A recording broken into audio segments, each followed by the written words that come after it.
Dear viewers, আজকের এপিসোডে আপনাদের স্বাগতম।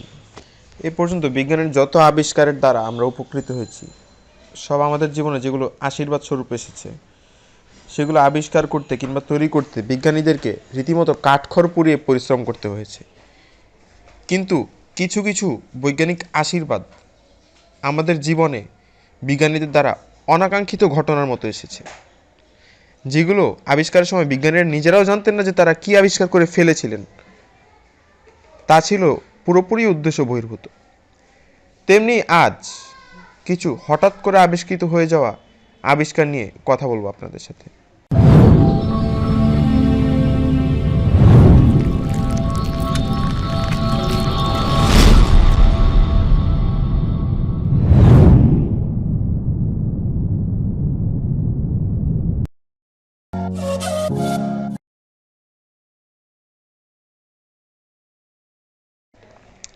প্রথমেই আসি পেনিসিলিন নিয়ে আলোচনায়। পেনিসিলিন চিকিৎসা বিজ্ঞানের একটি অসামান্য আবিষ্কার। এটি পৃথিবীতে আবিষ্কৃত প্রথম অ্যান্টিবায়োটিক, যা ব্যাকটেরিয়া ঘটিত বিভিন্ন রোগের সংক্রমণ থেকে রক্ষা করে। পেনিসিলিন আবিষ্কার করেছিলেন আলেকজান্ডার ফ্লেমিং, যিনি ছিলেন একজন চিকিৎসক এবং জীবাণুতত্ত্ববিদ। 1921 সালের ঘটনা। তখন ইংল্যান্ডের সেন্ট মেরিজ মেডিকেল স্কুলের ল্যাবরেটরিতে কাজ করতেন আলেকজান্ডার ফ্লেমিং। কয়েকদিন ধরে তিনি ঠান্ডায় ভুগছিলেন। জীবাণু কালচার নিয়ে ল্যাবরেটরিতে কাজ করার সময় হঠাৎ তীব্র হাঁচি এলো। ফ্লেমিং নিজেকে সামলাতে পারলেন না। সেটটা সরানোর আগেই হাঁচির দমকে নাক থেকে কিছুটা সর্দি সেটের উপর পড়ে গেল। পুরো জিনিসটা নষ্ট হয়ে গেল দেখে সেটটা সরিয়ে রেখে নতুন আরেকটা সেট নিয়ে কাজ শুরু করলেন। পরদিন ল্যাবরেটরিতে ঢুকে সরিয়ে রাখা সেই সেটটার দিকে নজর পড়ল তার। ভাবলেন সেটটা ধুয়ে কাজ করবেন, কিন্তু সেটটি হাত তুলেই চমকে উঠলেন ফ্লেমিং। অবাক ব্যাপার, গতকালের জীবাণুগুলো আর নেই। তিনি দেহ থেকে বের হওয়া এই প্রতিষেধকটির নাম দিলেন লাইসোজাইম।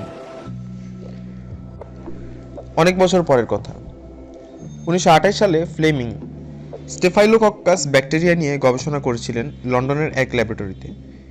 মাঝে গবেষণা স্থগিত রেখে তিনি বেড়াতে যান স্কটল্যান্ডে।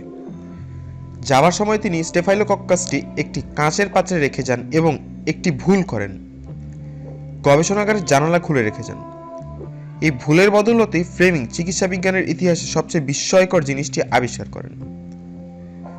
2 সপ্তাহ ছুটি কাটিয়ে গবেষণাগারে ফিরে তিনি আবিষ্কার করেন কোন ফাঁকে ঝড়ো বাতাসের দমকে খোলা জানালা দিয়ে ল্যাবরেটরির বাগান থেকে কিছু ঘাস পাতা উড়ে এসে পড়েছে জীবাণু ভর্তি প্লেটের উপর।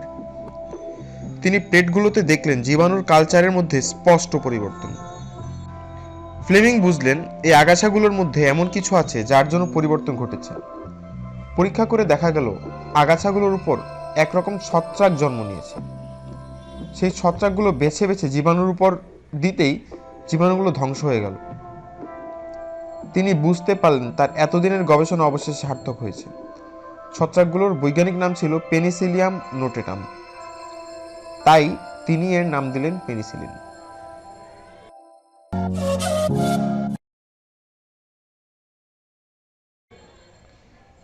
এবার আমরা কথা বলবো এক্স রে নিয়ে। এক্স রে বা রঞ্জন রশ্মি হচ্ছে একটি তড়িৎ চৌম্বক বিকিরণ। এর তরঙ্গদৈর্ঘ্য 10⁻10 মিটার, যা সাধারণ আলোর চেয়ে অনেক কম।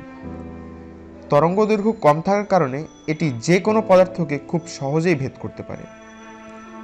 ক্যাথোড রে আবিষ্কার হয়েছিল অনেক আগেই, কিন্তু গবেষকরা তখনও জানতেন না এটি ব্যবহার করে মানবদেহের কঙ্কালের ছবি তোলা সম্ভব। 1895 সালে জার্মান পদার্থবিদ উইলিয়াম রঞ্জন একটি কালো কাগজে ঢাকা গ্লাস টিউবে ক্যাথোড রশ্মি চালিয়ে পরীক্ষা করছিলেন। তার উদ্দেশ্য ছিল কাঁচ থেকে ক্যাথোড রে বের হয় কিনা সেটি পরীক্ষা করা। কিন্তু এমন সময় একটি মজার ঘটনা ঘটল। রঞ্জন লক্ষ্য করলেন তিনি যেখানে দাঁড়িয়ে আছেন তার কয়েক ফুট দূরে এরকম আলোক রশ্মি দেখা যাচ্ছে। তিনি ভাবলেন কার্ডবোর্ড কোথাও ফেটে গিয়ে হয়তো আলো বের হচ্ছে, কিন্তু পরীক্ষা করে দেখা গেল কার্ডবোর্ড ফেটে নয়, বরং কার্ডবোর্ড ভেদ করে রশ্মি বের হচ্ছে। ঘটনা দেখে রঞ্জনের মাথায় বিচিত্র একটি আইডিয়া খেলে গেল। যে রশ্মি কার্ডবোর্ড ভেদ করতে পারছে তা মানবদেহ কেন ভেদ করতে পারবে না? যেই ভাবা সেই কাজ। তিনি তার স্ত্রীর হাত সামনে রেখে পরীক্ষা চালালেন এবং ইতিহাস বদলে দেওয়া একটি ঘটনা ঘটল।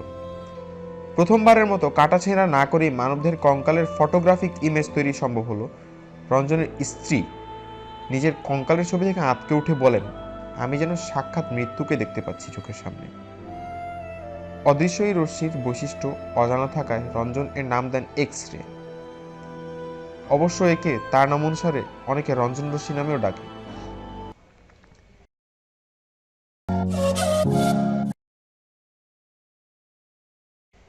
এবার আসি ক্লোরোফর্ম নিয়ে আলোচনা। সেকালে অস্ত্রোপচার করা হতো কোনোরকম চেতনানাশক ছাড়া, ফলে রোগীকে অমানসিক যন্ত্রণা ভোগ করতে হতো অস্ত্রোপচার টেবিলে। এ অবস্থার নিরসন ঘটে ক্লোরোফর্ম আবিষ্কারের পরে। মজার ব্যাপার হচ্ছে ক্লোরোফর্ম আবিষ্কারের ঘটনাটি দুর্ঘটনার চেয়ে কম কিছু নয়। স্যার জেমস ইয়ং সিম্পসন বহুদিন ধরেই চেতনানাশক নিয়ে গবেষণা করছিলেন। একদিন এডিনবার্গে নিজ বাড়িতে আমন্ত্রিত অতিথিদের সঙ্গে আলো পরিচিতার ফাঁকে তার মনে হলো নিজের আবিষ্কার পরীক্ষা করে দেখলে কেমন হয়। একটি শিশিতে করে ক্লোরোফর্ম অতিথিবৃন্দের সামনে আনলেন। তারপর আর কারো কিছু মনে নেই। হুঁশ ফিরল পরদিন সকালে। এদিকে অতিথিরা এক একজন বেহুশ হয়ে এদিক ওদিক পড়ে আছেন। শুরুতে তিনি ভয়ই পেয়ে গেলেন, পরে সবার জ্ঞান ফিরলে আশ্বস্ত হন। যদিও পরবর্তীতে এমন বিপজ্জনক পরীক্ষা নিরীক্ষার ব্যাপারে খুব সতর্ক ছিলেন তিনি, কারণ বর্ণহীন এই যৌগটি খোলা জায়গায় রেখে দিলে উড়ে যেতে থাকে। বাতাসে ক্লোরোফর্মের পরিমাণ খুব বেশি হয়ে গেলে তা মারাত্মক ক্ষতিকর। যেহেতু এটি সরাসরি স্নায়ুর উপর ক্রিয়া করে, তাই বেশি পরিমাণে শরীরে প্রবেশ করলে মাথা ব্যথা থেকে শুরু করে কিডনি ও লিভারের স্থায়ী সমস্যা তৈরি হতে পারে। যাই হোক, সিমসন অবশেষে 1947 সালে আবিষ্কারের কথা জানান সবাইকে, এবং মাত্র 3 বছরের মাথায় শুরু হয়ে যায় রোগীদের অপারেশনের বেলায় অজ্ঞান করার কাজে আন্তর্জাতিকভাবে ক্লোরোফর্মের ব্যবহার। ক্লোরোফর্ম সবচেয়ে বেশি ব্যবহৃত হয় রাসায়নিক, ল্যাবরেটরি ও বাণিজ্যিকভাবে প্লাস্টিক তৈরিতে। এরপরই ব্যবহৃত হয় মানুষ সহ অন্যান্য প্রাণীর শরীরের কিছু অংশ অবশ করতে বা সাময়িকভাবে অজ্ঞান করতে। রোগীদের দেহে সূক্ষ্ম কাটাকাটি থেকে শুরু করে বড় ধরনের অপারেশনে ক্লোরোফর্ম ব্যবহার করা হয়ে থাকে। ডিয়ার ভিউয়ার্স, এ ধরনের আরো বৈজ্ঞানিক ব্যাখ্যামূলক এবং তথ্য সমৃদ্ধ ভিডিও পেতে চাইলে আমাদের পাশেই থাকুন, এবং ভিডিওটি ভালো লাগলে কমেন্টে জানান এবং আপনাদের বন্ধুদের সাথে শেয়ার করুন। ধন্যবাদ।